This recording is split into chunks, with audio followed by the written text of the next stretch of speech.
Madame, Monsieur, bienvenue dans votre magazine Écran Vert qui parle de l'environnement. Ce soir, nous allons parler de la communauté économique des États d'Afrique centrale dans son volet environnement, ressources naturelles, agriculture et développement rural. Pour en parler, nous recevons sur ce plateau le commissaire en charge de ce département, le docteur Honoré Tabouna. Honoré Tabouna, nous ne sommes pas à Brazzaville, vous êtes à Kinshasa et nous profitons de votre passage dans la capitale de la République démocratique du Congo pour parler de certaines questions qui concernent la sous-région.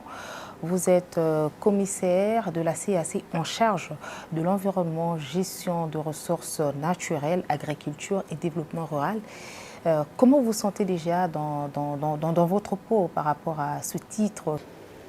Merci de me donner cette opportunité-là de parler des questions qui me tiennent à cœur, l'environnement, les ressources naturelles, l'agriculture et le développement rural. Alors, quand vous faites ce qui vous passionne, ce que vous aimez, ce sur quoi vous vous êtes battu depuis plusieurs années, vous comprendrez que je suis dans la joie en fait. Je suis très content, je suis très bien, je voulais me retrouver là où je suis aujourd'hui. Je comprends que c'est le couronnement de plusieurs efforts parce que vous avez près de 3 décennies déjà d'expérience dans ce domaine. Exactement, c'est vraiment un couronnement.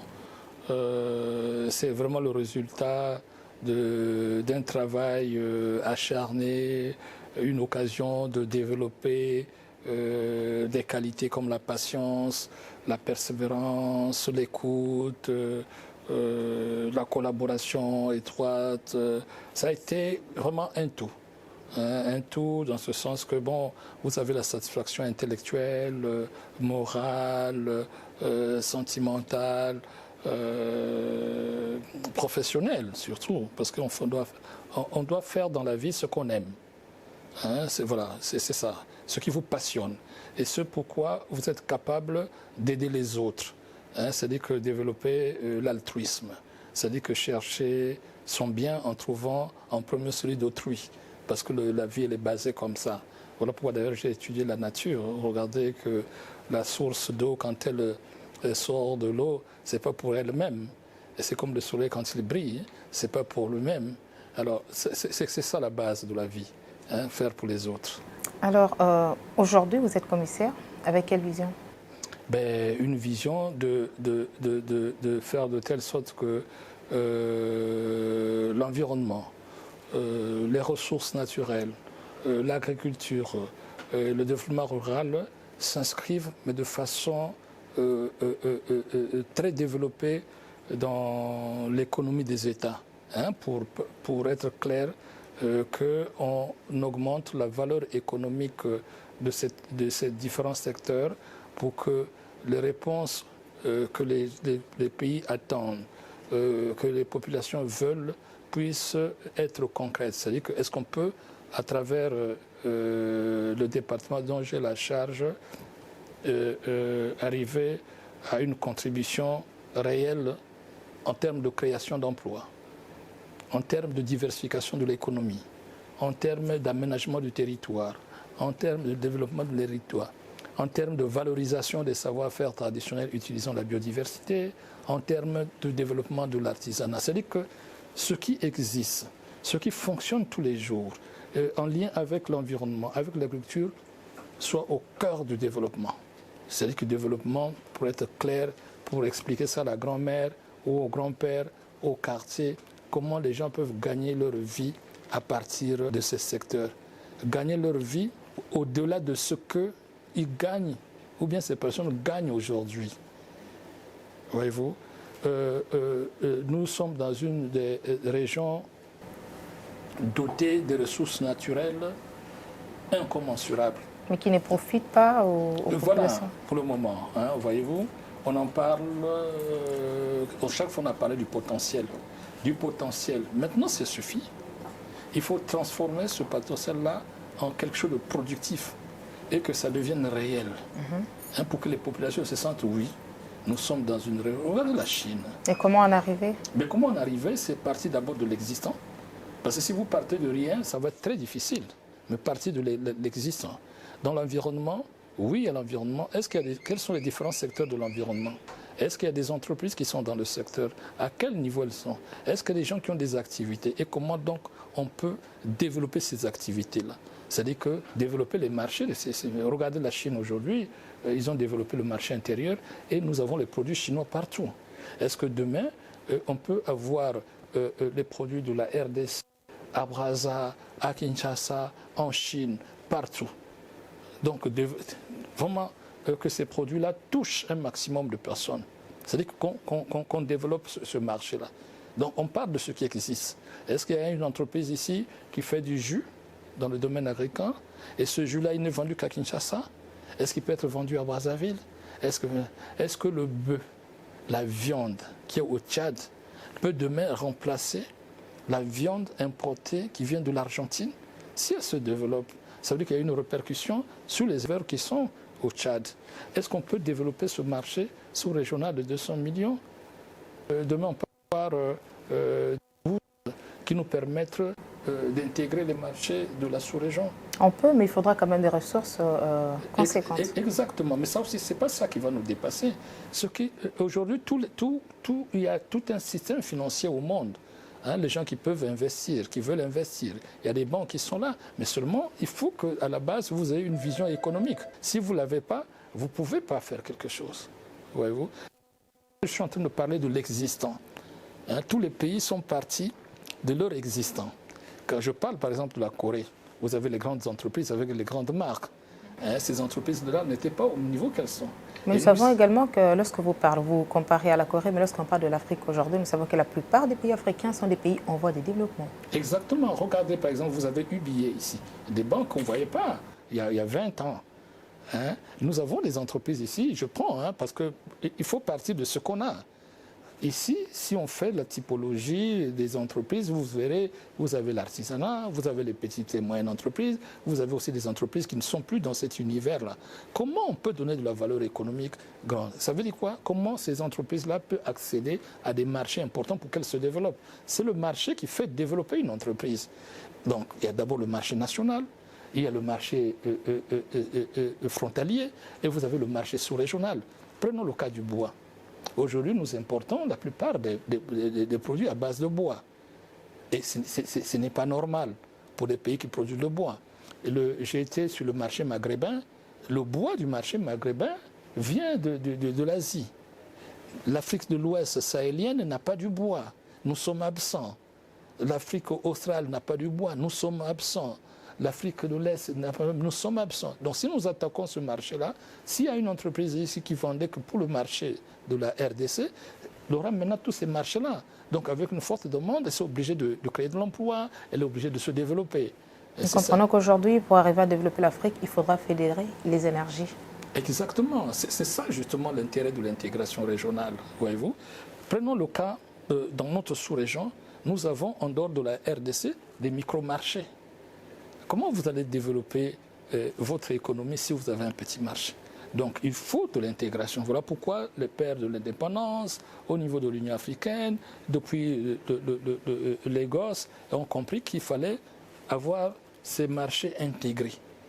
Et ça, ce n'est pas nouveau. Vous avez l'Union européenne, vous avez les pays de l'Amérique latine, vous avez l'Asie. Vous commencez d'abord là où vous êtes. Dans toutes les écoles de commerce, par exemple, on vous explique quand vous voulez développer un produit, vous développez d'abord le marché intérieur avant d'aller ailleurs, voyez-vous. Voilà pourquoi nous sommes en train de nous fusionner. On s'est mis ensemble avec cet esprit communautaire-là pour développer nos économies. Et ça passe par là, parce qu'il faut avoir des marchés importants. L'Afrique centrale qui est au cœur de l'Afrique, s'il faut dire ça, parce que c'est la seule communauté qui est reliée avec les autres régions. Alors, et qu'il y a des ressources naturelles qui doivent toucher ces marchés. Je prenais tout à l'heure le cas de Fumba. Alors, le marché de Fumba, aujourd'hui, on peut dire qu'il est peut-être à peu près de plus de 400 millions de personnes. Puisque vous avez le Nigeria qui consomme le Fumba, 250, 300 millions de consommateurs. Vous avez le Cameroun, à peu près 25 millions de consommateurs. Vous avez les autres pays, donc on touche un marché à peu près de plus de 400 millions. Mais ceux qui vendent le Fumba ici se limitent à ce marché. Si demain, ils doivent accéder à ce marché, vous voyez un peu ce que ça va faire. Une entreprise qui vendait que 5 sacs de Fumba, Maintenant, si la production suit, peut toucher ces marchés-là. Donc, du coup, voir son entreprise se développer, créer plus d'emplois. L'économie, c'est ça, en fait. L'Afrique aux Africains, nous comprenons tous que les Africains doivent écrire leur propre histoire. On va prendre l'éco-découverte, on se retrouve juste après. Éco-découverte.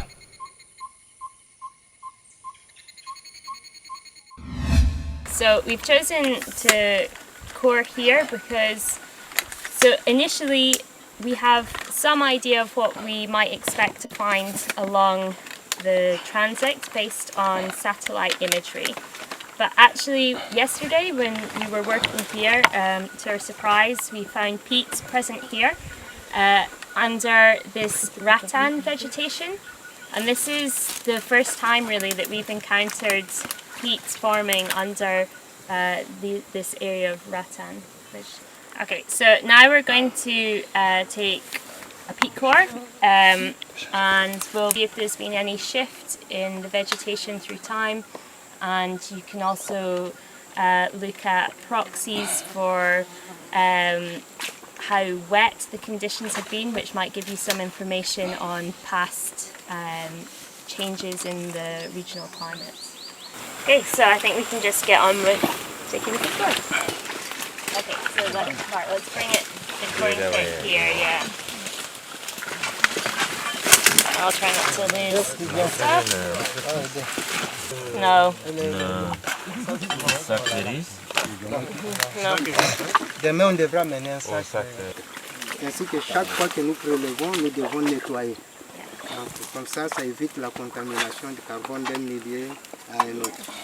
So yeah, otherwise we get the rock. Alors, on a des données erronées.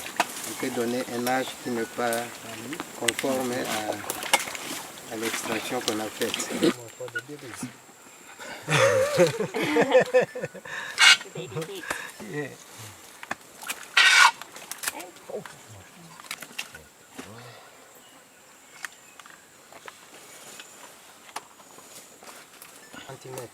Donc nous allons prendre les premiers 50 cm que nous sommes en train de piétiner directement. Et nous allons nous enfoncer au fur et à mesure. What water? Should we measure the water that's there so we know? Yeah, maybe over there. Yeah, maybe over there. Parce que déjà on a piétiné, il y a de l'eau. Donc Yeah. il faut savoir que exactement. Right, so you might want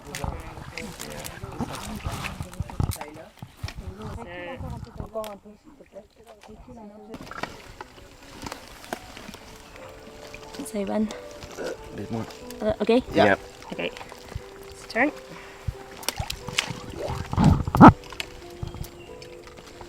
Okay, I'm gonna fill it up. Okay.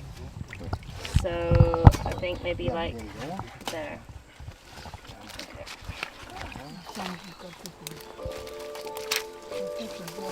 Okay, ready?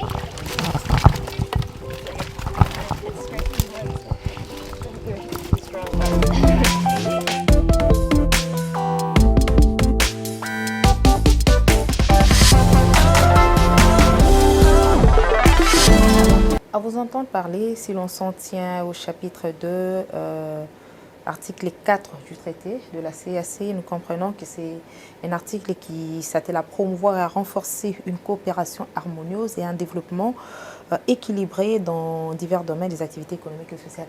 On peut comprendre qu'aujourd'hui, la CAC joue convenablement son rôle.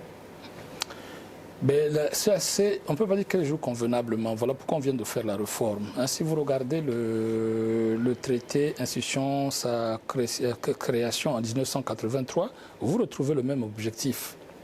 Mais on s'est rendu compte que cet objectif n'a pas été atteint. Voilà pourquoi les chefs d'État ont décidé de sa réforme. La réforme qui a une approche managériale pour toute organisation, qu'elle soit à but lucratif ou à but non lucratif. Quand vous n'arrivez pas à atteindre les objectifs que vous vous êtes fixés, alors après un diagnostic des forces, des faiblesses, des opportunités, des menaces, vous arrivez à vous dire, tiens, on la réforme. Est-ce que le problème est au niveau humain, c'est-à-dire votre capital humain? Est-ce que le problème est au niveau des textes? Voilà. Donc, on a compris qu'il fallait maintenant réformer la CAC pour qu'elle réponde aux défis de la sous-région. Création d'emplois, comment accompagner les États, que la CAC ait des programmes. Et donc c'est ce qui a été fait. Ils ont demandé une réforme profonde de la CEAC. Donc c'est ce qui vient d'être fait par les États pour que la CEAC joue ce que vous avez appelé convenablement son rôle. C'est ce qui va se passer dans les prochaines années. Résultat déjà, quand est-ce qu'on pourra déjà commencer à bénéficier de premières retombées? Mais les premières retombées, disons, dès l'année prochaine, hein, parce que déjà le fait qu'aujourd'hui la CEAC dispose des départements, ça c'est vraiment une nouveauté. Il n'y avait pas le département environnement et gestion des ressources naturelles. Donc vous savez, c'est un message fort que vous envoyez. Vous êtes le premier, vous abritez le premier réseau hydrographique, vous avez le deuxième massif forestier tropical au monde et vous avez des surfaces en terre arable les plus importantes, vous avez la présence de l'équateur et que vous n'avez pas de département. Quand vous créez un département, vous donnez déjà un signal. Les gens qui vous regardent disent ça commence à devenir sérieux. Ils commencent à prendre conscience. Donc ça, c'est déjà un premier résultat sur le plan institutionnel. Oui, parce qu'il faut commencer par là. Si les choses ne sont pas claires, alors c'est ce qui a été le cas. Hein, on avait un grand département où tout était à l'intérieur. On voit les résultats que ça a donné. Aujourd'hui, vous avez à la tête du département de l'environnement l'un des meilleurs de la sous-région. Voyez-vous, voilà puisque j'ai été choisi. Donc je suis parmi les meilleurs de la sous-région. On n'avait jamais un spécialiste à la tête de ce département. Donc on commence par là. Et les premiers résultats, nous les aurons l'année prochaine, puisque dans le cadre de ce département, les choses que nous allons faire ne sont pas nouvelles. Hein, puisque je suis arrivé à la CEAC depuis 2009. Donc de 2009 à 2015, nous avons mis en place certains outils. Nous avons mené une réflexion. Cette réflexion a un niveau tel qu'on peut passer maintenant au niveau opérationnel. Donc, ce qui fait qu'on a réfléchi, par exemple, sur les questions qui n'avaient pas de réponse au niveau de la CGE, ou bien il n'y avait pas une réflexion, ce qu'on a appelé l'économie de l'artisanat et des petites entreprises qui valorisent la biodiversité. On n'en avait pas. On n'avait pas, disons, une réflexion sur comment donner de la valeur économique à nos savoir-faire traditionnels. On n'en avait pas. Comment utiliser... je veux dire, l'économie, par exemple, des parcs zoologiques, l'économie des jardins botaniques. On n'avait jamais réfléchi à ça. Maintenant, on a ces bases-là. Hein, si on dit, on peut faire. Et cette idée d'avoir des pays leaders, on n'en avait pas. Cette idée d'avoir des bassins de production, on n'en avait pas. Maintenant, on a une réflexion. On peut dire qu'on a un schéma, donc une vision. Comment on y va? Comment partager le travail entre les États membres? On l'a maintenant dans notre domaine. Sur les questions de l'artisanat, comment on fait? Comment on regroupe? Comment on touche les marchés extérieurs? Comment on valorise ces produits? Comment on fait travailler les experts qui sont dans les États? On n'en avait pas ce schéma-là. Ce sont ces genres de réflexions qui nous permettront de booster l'économie africaine. Et nous comprenons qu'aujourd'hui, donc, la question environnementale, ressources naturelles, agriculture et développement rural occupe une place importante au sein de la communauté économique des États d'Afrique centrale. Nous voulons également savoir, qu'est-ce que ça coûte? Combien ça coûte? Oui, mais, par rapport à votre département seulement. Oui, mais disons que quand je dis combien ça coûte, ça va coûter de l'argent. Hein, ça va coûter de l'argent. Aujourd'hui, nous démarrons, nous avons demandé à nos États membres d'avoir des moyens qui nous permettent de démarrer. Hein, c'est comme nous, parce que nous démarrons maintenant. Alors ça va nous coûter autour de, je crois, pour le démarrage. Hein, nous avons besoin de démarrage, ça va nous coûter à peu près 1 milliard de francs CFA. Mais 1 milliard de francs, ça ne veut rien dire. Mais pour nous, c'est les moyens. Voilà. Oui, c'est notre budget à partir, disons, des entrées que nous devons recevoir dans nos États membres. Et ça, c'est le peu d'argent qu'on pourra mettre dans les premières études qu'on va faire pour booster. Ou bien pour commencer, mais à côté de ça, nous avons quelque chose qu'on n'a pas chiffré, que je ne peux pas dire ici, en ce qui concerne le fonctionnement, c'est-à-dire que les experts qui sont là, comment ils sont payés.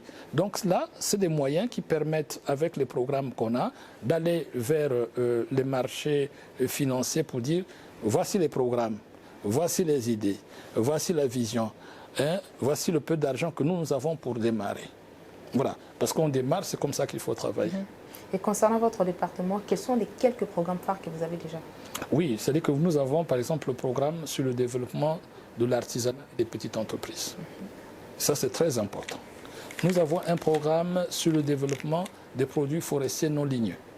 Comment faire de telle sorte que les plantes médicinales, on en a parlé, je parle des plantes médicinales parce que l'actualité, vous avez vu avec la Covid-19, comment on a mis en avant l'économie de la pharmacopée traditionnelle. Nous avons un programme sur l'économie du bois, parce que là, nous avons de la matière. Comment on peut aller très vite, puisqu'il y a le bois, vous avez des entreprises, vous avez même des pays qui deviennent de plus en plus leaders. C'est le cas du Gabon qui, depuis 2009, n'exporte plus les grumes. Ils ont mis en place tout un secteur de transformation, ce qu'ils appellent la troisième transformation. Voyez-vous? Donc ça, c'est des programmes qu'on a. Mais il faut dire qu'on avait déjà identifié en 2015 au moins 11 programmes, de façon que chaque État membre soit leader d'un programme.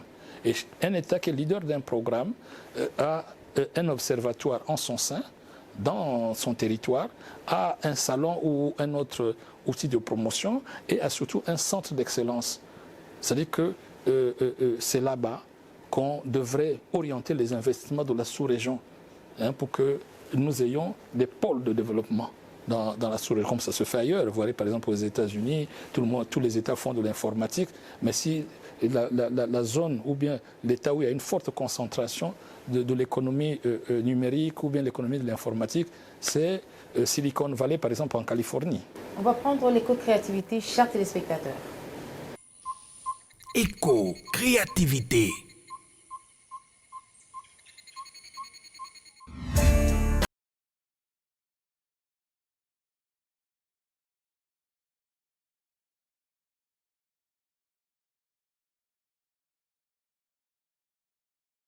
Différents objets décoratifs épargnés. Bakitunga oyo baetoko po nateka nazwa mbongo ya kubikela.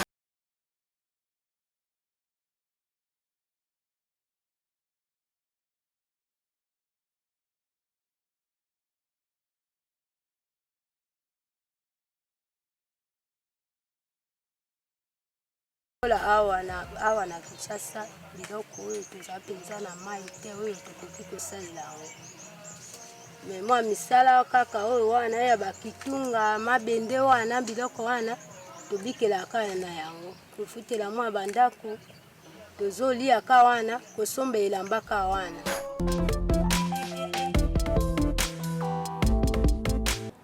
Alors, j'avais quand même quelques questions. On sait qu'actuellement, vous êtes commissaire au sein de la CAC, vous gérez le département environnement, ressources naturelles, agriculture et développement rural. Comment se font les différentes nominations? Comment ça se passe? C'est sur base d'un quota ou comment? Non, c'est-à-dire que, bon, il faut revenir à ce qui vient de se passer maintenant. Voilà, je disais au début que la réforme a apporté une véritable innovation. Parce que de toute façon, si vous ne faites pas de l'innovation, que ce soit dans votre vie ou bien dans une organisation, vous allez faire du surplace. Vous n'allez pas développer. Donc là, il y a plusieurs théories économiques qui ont été développées sur l'innovation. Donc avec la réforme institutionnelle, le mode de recrutement des membres de l'organe exécutif de la CAC a changé. C'est maintenant par processus compétitif. C'est comme ça que nous sommes arrivés.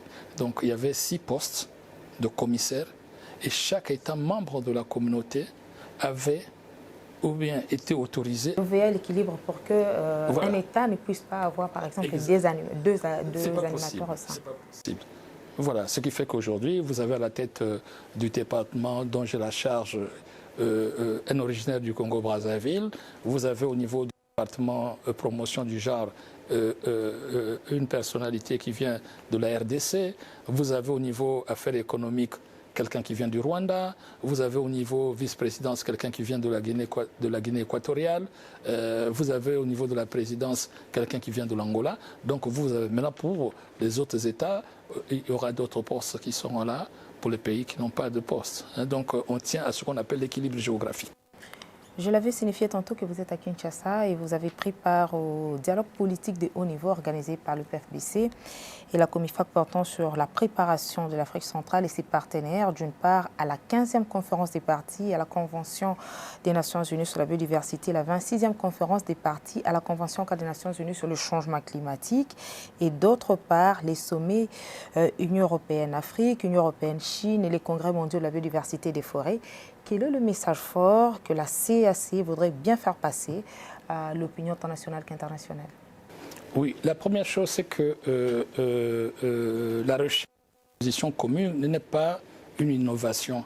Nous avons, à partir de 2009, d'ailleurs ici à Kinshasa, pris la décision qu'à la veille de chaque événement, de notre participation à un événement international, nous devons nous retrouver pour avoir une position commune.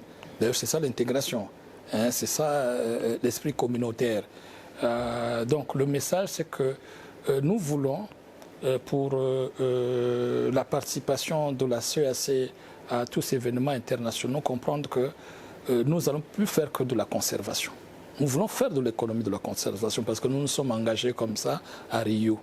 Hein, nous voulons dans le développement durable. Et pour faire le développement durable, il y a la conservation, donc le pilier écologique, il y a le pilier économique et le pilier social. Pour nous, en Afrique centrale, nous recherchons l'équilibre de ces trois piliers, non pour aller vers la diversification de l'économie, aller vers la création de l'emploi, aller vers le développement des entreprises qui existent, mais dans le respect de l'environnement. Par exemple, si demain nous voulons développer notre agriculture, qu'elle soit biologique ou non biologique, nous devons tenir compte de la protection de l'environnement, de façon que notre forêt y soit toujours et participe à la régulation du changement climatique. Voilà le message fort et que nous nous sommes déjà aussi organisés. Nous avons un cadre institutionnel favorable à celui-là, nous avons des outils financiers, nous avons des politiques. Donc tout est en place pour répondre aux attentes de la communauté internationale, mais d'abord les attentes de nos États membres et de nos populations qui sont autour des aires protégées, qui ne comprennent pas qu'on fasse seulement de la conservation, qu'on leur empêche d'aller dans les forêts, mais qui commencent à vivre de leur savoir-faire et de la biodiversité qui est autour de ces populations. Alors, une autre question, c'est en rapport avec le Fonds vert pour l'économie verte en Afrique centrale, FEVAC, auquel la République démocratique du Congo a déjà financé à hauteur de 2 millions de dollars américains, qui ne semble pas fonctionner convenablement. Pourquoi? C'est-à-dire que la RDC, d'abord, moi je voudrais saluer l'engagement pris par la République démocratique en 2014 en se portant leader de cet étui financier qui fait partie de ce qu'on appelle de plus en plus la finance verte, la finance climatique. Vous savez, toute une innovation souvent a du mal à démarrer. Mais ce qui compte, c'est l'idée. Et nous, en tant que communauté économique régionale, CAC, nous avons été à l'initiative de cette idée. Donc nous allons commencer à pousser. Je crois que ça n'a pas démarré parce qu'il manquait une coordination. Il manquait vraiment un porteur de ce message fort au niveau de la sous-région. Donc c'est là qui a été fait. Donc c'est comme si nous, au niveau de la CAC, on a voulu un peu mettre la charrue avant les bœufs, je crois que c'est ça qu'on dit, et que il fallait commencer peut-être par le département parce qu'en 2014, lorsqu'on a parlé du Fonds pour l'économie verte, c'était à la même période que nous avons également fait adopter au chef d'État la décision portant création du département. Donc tous les éléments sont là pour l'unité de démarrage. Et je crois que la RDC devrait revenir à la charge pour que rapidement ça se fasse. Et nous avons identifié tous les blocages pour répondre à votre question. Qu'est-ce qui faisait que ça n'avait pas démarré? Donc on a identifié, il y avait vraiment un problème institutionnel parce qu'on avait l'argent. Il y avait un problème institutionnel. C'est le C le plus ardent. On va prendre Concept Vert chez téléspectateurs. On se retrouve juste après. Concept Vert.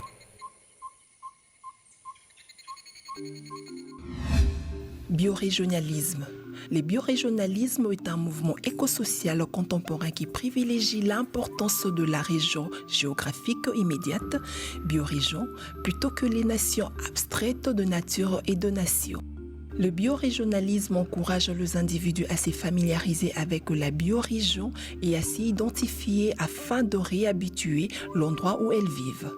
Au niveau social, le mouvement met l'accent sur une économie, une agriculture et de politiques centralisées à l'image du caractère unique de la biorégion et sur les structures sociales simples et égalitaires.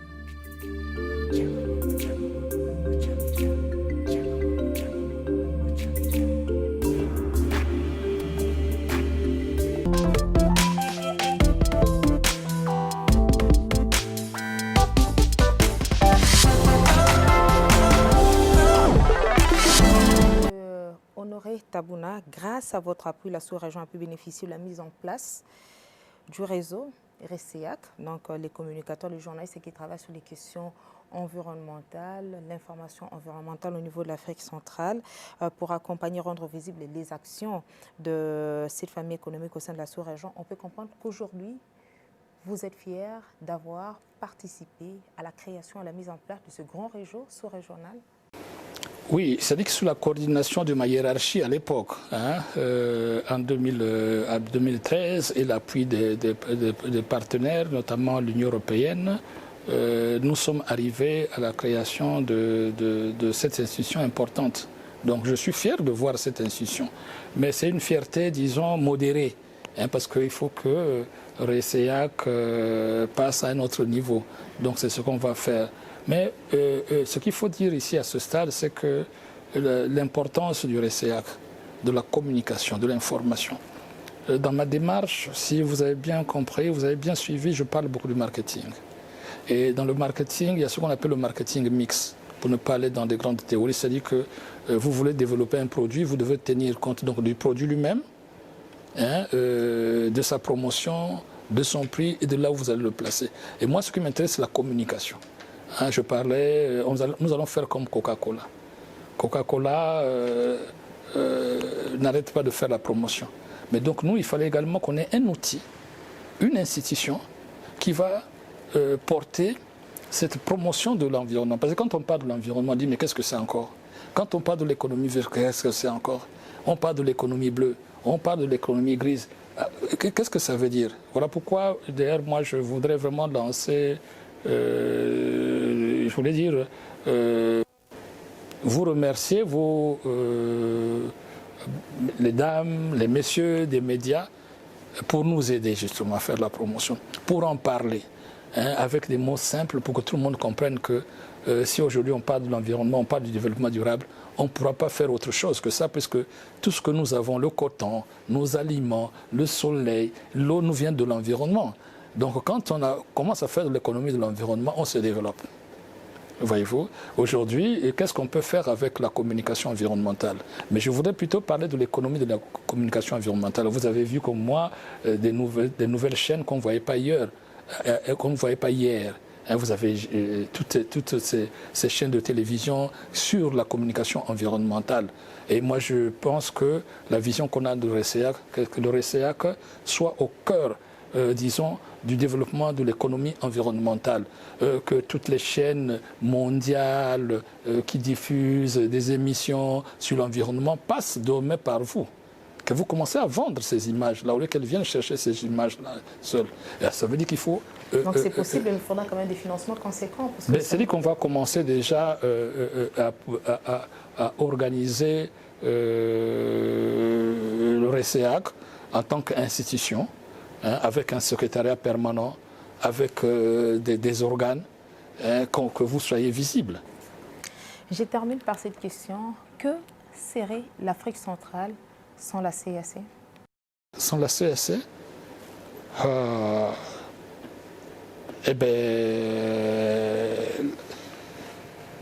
l'Afrique centrale, sans la CAC, ne pourrait pas développer une économie endogène, ne pourra pas faire face, disons, à la mondialisation, ne pourra pas avoir eu des activités économiques coordonnées. Il aurait des activités économiques dispersées. Or, vous avez compris, puisque nous sommes ici, dans une zone qui abritait le royaume du Congo. Dans le royaume du Congo, il y a un proverbe qui dit ceci: que quand vous avez vu le fleuve qui a fait des méandres, parce que n'était pas son passage de la source à l'estuaire n'était pas dirigé par un coordonnateur, voyez-vous. Donc la CAC, c'est la coordination. La CAC, c'est le leader. Et voilà. Docteur Honoré Tabouna, nous vous disons merci d'avoir disponibilisé de votre temps pour échanger avec nous. C'est moi qui vous remercie. C'est toujours un plaisir d'être en face des professionnels des médias. Grâce à vous, notre promotion est assurée et surtout grâce à vous, les gens comprennent maintenant qu'est-ce que la CAC, qu'est-ce que la CAC peut porter aux États, qu'est-ce que la CAC peut apporter aux populations. Mais je voulais vraiment profiter ici pour vous dire que nous avons besoin de vous, les médias, pour faire la promotion de cet outil de l'intégration.